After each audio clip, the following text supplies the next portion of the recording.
What is wrong with our young generation? हमारी नौजवान नस्ल खसूसन टीनेजर इस वक्त तबाही की तरफ जा रही है। अगर आपके बच्चों में कोई इन पाकिस्तानी व्लॉगर्स को देख रहा है तो ये ख़तरे की घंटी है, क्योंकि ये कंटेंट मुसलसल इनके दिमाग और सोचने समझने की सलाहियत पर असर कर रहे हैं। ये लोग अपना फेक लाइफस्टाइल, घर की चार दीवारी, दौलत की नुमाइश अपनी बीवियों को दिखाकर आपके बच्चों को sexually frustrated at early age और डिप्रेशन का मरीज बना रहे हैं। कैसे, आइए समझते हैं। लेकिन इससे पहले ये समझ लें कि व्लॉगिंग कहते किसे हैं। व्लॉगिंग दरअसल एक ब्लॉग ही है, लेकिन वीडियो के फॉर्मेट के अंदर, जिसमें आप अपने किसी इवेंचुअली या दिन भर के किसी इंसिडेंट को रिकॉर्ड करके इंटरनेट पर डालते हैं। फैमिली व्लॉगिंग एक ऐसी कैटेगरी है जिसके अंदर व्लॉगर्स अपनी फैमिली के लोगों के साथ व्यूअर्स की ऐसी अटैचमेंट बनाने के अंदर कामयाब हो जाते हैं कि वो रोज़ इनको देखने के लिए खिंचा चलाए, किसी नशे की तरह। देखें, जिस तरह से एक फिल्म के अंदर इसके मुख्तलिफ करैक्टर्स होते हैं और आप इन्हें एक बार देखने के बाद इनको खुद से रिलेट करते हैं या फिर इनको देखकर कंफर्टेबल महसूस करते हैं क्योंकि आप इनके बारे में जानते हैं, तो आप इनको आगे भी देखना चाहते हैं। और बिल्कुल यही होता है फैमिली व्लॉगिंग के साथ भी, कि आप इनके साथ एक दफ़ा अटैचमेंट महसूस कर लें तो बार बार इनको घर के मेंबर की तरह देखने के लिए खींचे चले आते हैं। और बिल्कुल इसी चीज़ का फ़ायदा ये डेली व्लॉगर्स उठाते हैं। ये बिल्कुल एक नशे की तरह है। यूट्यूब पर देखी जाने वाली तमाम वीडियोस में से 80% यही फैमिली व्लॉगिंग होती है। मुख्तलिफ रिसर्चेस बताती हैं कि इन्हें देखने वाले इसके किसी नशे की तरह आदी हो जाते हैं। नशा जो कि इंसान की फिजिकल हेल्थ को तबाह करता है, तो ये डेली व्लॉगर्स आपकी दिमागी कंडीशन को तबाह करते हैं, जिसका डायरेक्ट ताल्लुक आपकी फिजिकल हेल्थ के साथ है। इस वक्त पाकिस्तान के अंदर यूट्यूब पर जितने भी फैमिली व्लॉगर्स हैं जिन्हें यूथ फॉलो कर रही है, सब के सब इलिटरेट और जाहिल हैं। इनकी कोई इखलाकी तरबियत नहीं है, ना ये दीन का इल्म रखते हैं ना दुनिया का। अगर आपको मेरी इस बात पर कोई शक हो तो इनकी फैमिली व्लॉगिंग स्किल्स के अंदर अपनी प्राइवेसी को कंप्रोमाइज़ करने, अपनी फैमिली को कंटेंट के तौर पर बेचने के अलावा इनकी कोई अचीवमेंट बता दें कि इन लोगों ने ज़िंदगी के अंदर कुछ ऐसा अचीव किया है जो कि बाकी नौजवान नस्ल के लिए मोटिवेशन हो, इनके लिए इंस्पायरेशन हो। इन फीमेल व्लॉगर्स को तो ठरकी अवाम ही काफ़ी है, जबकि मेल व्लॉगर्स को अपनी बीवियों को पेश करना पड़ता है ताकि वो व्यूज़ को हासिल कर सकें। और सोने पे सुहागा कि ये फीमेल व्लॉगर्स इतनी डम्ब हैं और इतनी बेवकूफ़ हैं कि इन्हें गानों की आवाज़ खुदा की इंसान से कलाम करने की आवाज़ लगती है। तेरा महसूस कर दो, मतलब वो ये कि अल्लाह ताला बंदे को कह रहा है कि मुझे टाइम तो दो, कहीं से कुछ तो करो। और इतने गैरतमंद हैं कि अपनी शादी समेत अपनी प्राइवेट लाइफ को सोशल मीडिया पर लाकर दुनिया के सामने खोलकर बयान करते हैं जैसे ये इनके घर का नहीं बल्कि पूरे पाकिस्तान का पर्सनल मसला है। तो बताएं कि ऐसे लोगों का तालीम और शऊर से क्या ताल्लुक है। पाकिस्तान के अंदर इन लोगों ने व्लॉगिंग के मतलब को बिल्कुल बदल दिया है, और वो ये है कि अपने घर की औरतों को बेचना, अपनी प्राइवेसी, घर की चार दीवारी को दुनिया के सामने दिखाना और फख्र से बताना कि मैं इस बेगैरती से हर महीने कितना ज़्यादा पैसा कमा रहा हूँ। ये लोग दिन ब दिन इन मैच्योर और टीनेजर बच्चों के दिमाग के अंदर वल्गैरिटी का जहर भर रहे हैं। बेतुके फैशन, नाच गाना, दौलत की नुमाइश, फॉरेन टूर्स, इस सब का पैसा आपकी इसी अटेंशन से ही आता है, जो कि आप अपने सब काम छोड़कर इनको देते हैं। और बदले में ये आपको अपने घर की औरतें दिखाकर, अपनी प्राइवेसी दिखाकर आपको डिप्रेशन देते हैं। और अपने घर की औरतों को सरेआम दिखाते हुए इनको जरा शर्म और गैरत महसूस ही नहीं होती।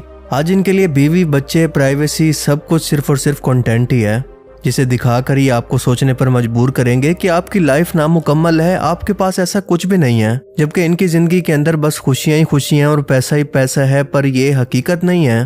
क्योंकि इन डेली व्लॉगर्स की लाइफ भी आपकी तरह ही होती है, डिप्रेशन, मुश्किलात के अंदर भरी हुई, परेशानियों से भरी, लेकिन आपको ये हमेशा वही कुछ दिखाते हैं जो कि ये दिखाना चाहते हैं।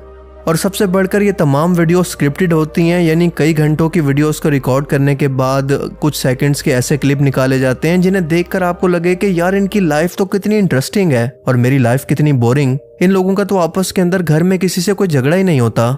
इनकी लाइफ कितनी परफेक्ट है, ये अपनी लाइफ के अंदर कितना खुश हैं, जबकि ऐसा नहीं होता।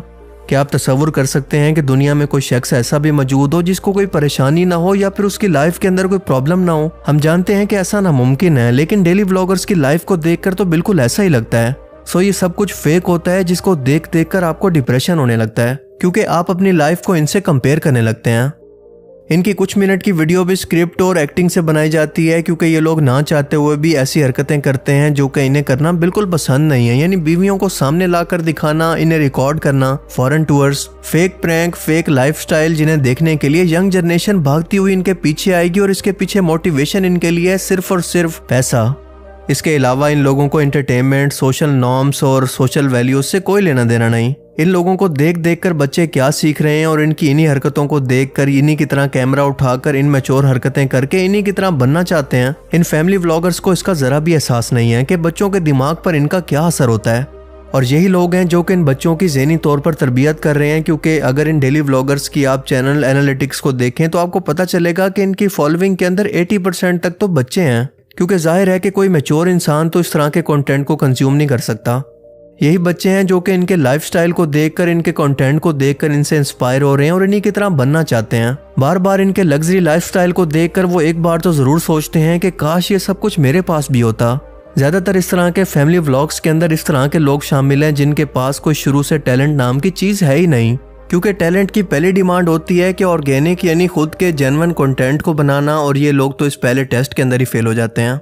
इस चीज़ को कवर करने के लिए इन लोगों ने व्लॉगिंग का सहारा लिया और टिकटॉक एप्लीकेशन पर लिपसिंग करने और फेम हासिल करने के बाद इन लोगों ने यूट्यूब का रुख किया। अपने टिकटॉक के फेम को या फिर ऑडियंस को टिकटॉक से कन्वर्ट कर दिया यूट्यूब पर।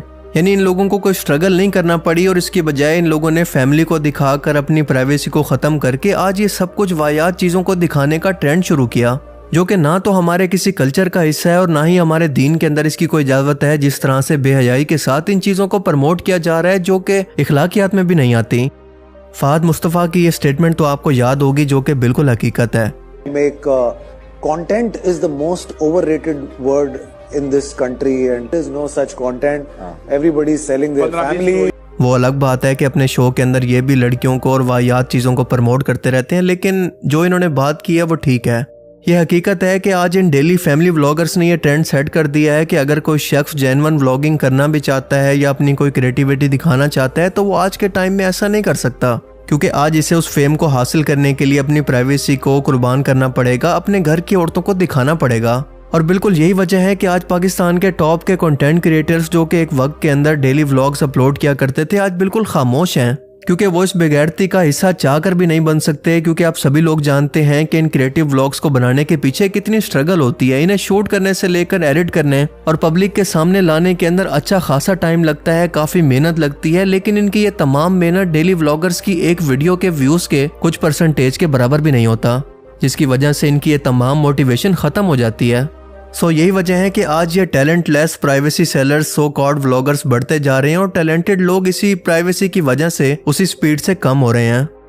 और YouTube भी क्वालिटी की बजाय क्वांटिटी को प्रमोट कर रहा है, और वो खुद से ऐसा नहीं कर रहा बल्कि आप लोग उससे ऐसा करवाते हैं, क्योंकि वो तो एक एल्गोरिदम है, एक सॉफ्टवेयर है, एक सिस्टम है। आप इस तरह के कंटेंट को, इस तरह के व्लॉगर्स को देखने के लिए बार बार आते हैं तो वो आपको उसी तरह की वीडियोस को रिकमेंड करता है, क्योंकि ये इसके सिस्टम में फीड है। दरअसल प्रॉब्लम इज यूर इंटरेस्ट, और आप ही हैं जो कि इसको रोक सकते हैं।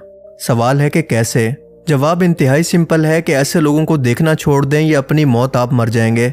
इसकी बजाय क्रिएटिव लोगों को सपोर्ट करें, कोई हॉबी अपनाएं, हर रोज कुछ नया सीखने की कोशिश करें जो कि आपकी पर्सनल स्किल्स को बढ़ा सके, आपके माइंड को शार्प कर सके, आप सोसाइटी में जाकर दूसरों के साथ कम्पीट कर सकें। वरना ऐसे लोगों को देखने वाले, इनसे इंस्पायरेशन लेने वाले बच्चों का मुस्तकबिल यही होगा जैसा कि आज हमारी जनरेशन बनती जा रही है। इनका मुस्तकबिल बहुत ही खतरे में है।